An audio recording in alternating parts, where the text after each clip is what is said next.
ना। नहीं, आप बढ़िए आरोप आप लगा रहे हो। हमारे प्रदेश को लूट खा दिया, हमारे उत्तराखंडियों को लूट खा दिया, हमारे हक का अनाज आप दूसरे को दे रहे। आप कह रहे किसी ने मरे को राशन कैसे दे दिया? मैं कह रहा हूँ मरे को राशन कैसे दे दिया? हमें तो सिर्फ इतना सा जवाब के मरे आदमी को राशन कैसे दे दिया? कर रहा हूँ, क्या जांच? आपको तो तुरंत एक आदमी मर गया उसको राशन दिया जा रहा है और लगातार अभी भी जांच कर रही है, जांच हो रही है। मतलब आदमी मर गया इसकी जांच हो रही है, को मारा जिंदा ये मतलब आपको एक हारे हुए विधायक के कहने पर आप उत्तराखंड को लूट देंगे?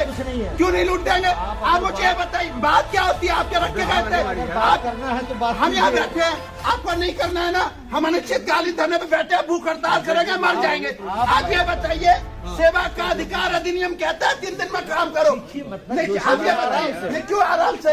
आराम से बात आप आराम तो आप आराम से नहीं बात। मैंने क्या हम तो बैठ गए, हम आपकी लाल पेन कलम चलवा के दिखाएंगे नौकरी कैसे होती है, बताइए आपको। सही है, कोई बात नहीं, हम बैठे। भारत में गरीब लोगों को राशन मिले या ना मिले उसकी कोई गारंटी नहीं है, जिंदा लोगों को राशन मिले या ना मिले उसकी भी कोई गारंटी नहीं है, लेकिन गारंटी इस बात की जरूर है कि मृत लोगों को राशन मिल रहा है। जी हाँ, ठीक सुना आपने, ठीक ऐसा ही एक कारनामा हरिद्वार जिले में हुआ है।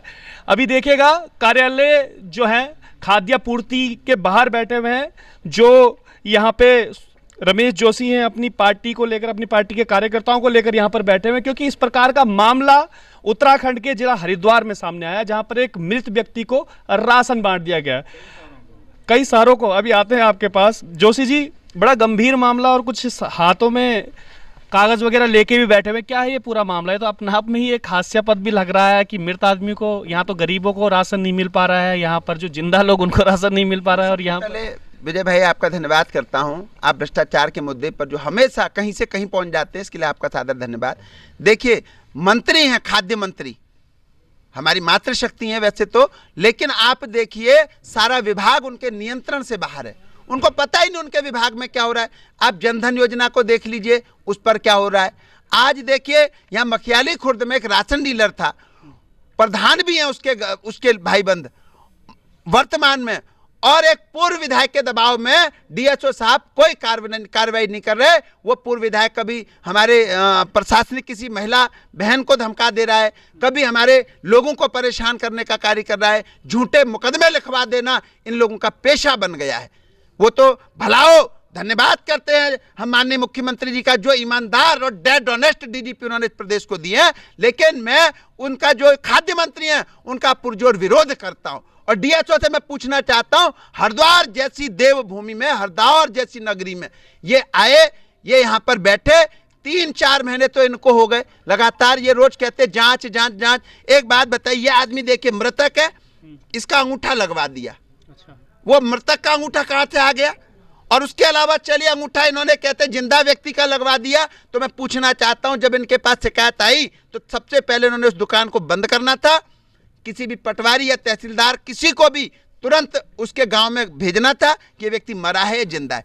तत्काल प्रभाव से दुकान इन्होंने निलंबित करनी थी इस व्यक्ति के खिलाफ, और जिन लोगों ने झूठा राशन के लिए इन लोगों की मिली भगत थी उनके खिलाफ 420, 67, 68, 71, 120 BIPC में अभियोग पंजीकृत करना था। उन लोगों को जेल भेजना था, ताकि अन्य किसी भी डीलर की हिम्मत नहीं होती जो कि ये गलत कृत्यों को करे।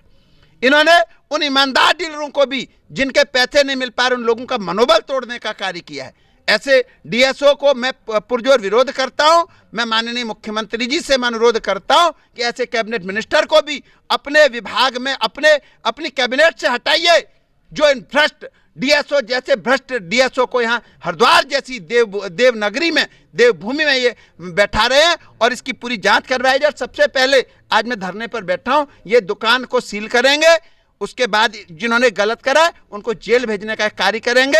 ये कानून को कानून के तरीके से समझे, कानून का मजाक न बनाए, इसलिए आज हम लोग यहाँ धरने पर बैठे। कितने टाइम से ये राशन दिया जा रहा था? और अब बार बार आप पूर्व विधायक की भी बात कर रहे हैं, कौन है वो पूर्व विधायक? देखिए, वो एक हारे हुए विधायक है, जो हमारे माननीय मुख्यमंत्री जी जब भी आते हैं उनके साथ खड़े हो जाते हैं और माननीय मुख्यमंत्री जी को बदनाम करने का कार्य कर रहे हैं। अभी पीछे भी उन्होंने एक हमारी मातृशक्ति तहसीलदार को जिस प्रकार से धमकाने का कार्य करा, गलत दाखिला खारिज कराने के लिए उनको दबाव बनाने का कार्य करा, और माननीय मुख्यमंत्री जी बदनाम हो रहे हैं इन भ्रष्ट लोगों की वजह से, और वही व्यक्ति आज इनकी भी पैरवी कर रहे हैं।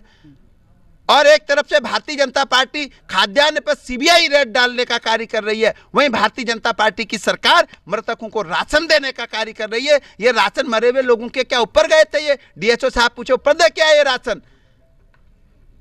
जो लोग हैं ही नहीं उनको राशन दे दिया। देखिए अंधेर नगरी चौपट राजा। डीएसओ साहब से कुछ बात हुई अभी तक? बात पिछले जब से आए हैं वो 4 महीने से बात ही बात हो रही है। अब तो फोन उन्होंने उठाना छोड़ दिया था, जिसके लिए आज हमें धरना देना पड़ा। जब भी मिलते बड़ा मुस्कुरा के कहते बस आज ये फाइल जिलाधिकारी साहब के पहुंचने वाली, मेरे टेबल पर रखी है, और आज तक नहीं पहुंची। ये भी 120 में इनके खिलाफ भी अभियोग पंजीकृत होना चाहिए। ये भी षड्यंत्र में बराबर शामिल है।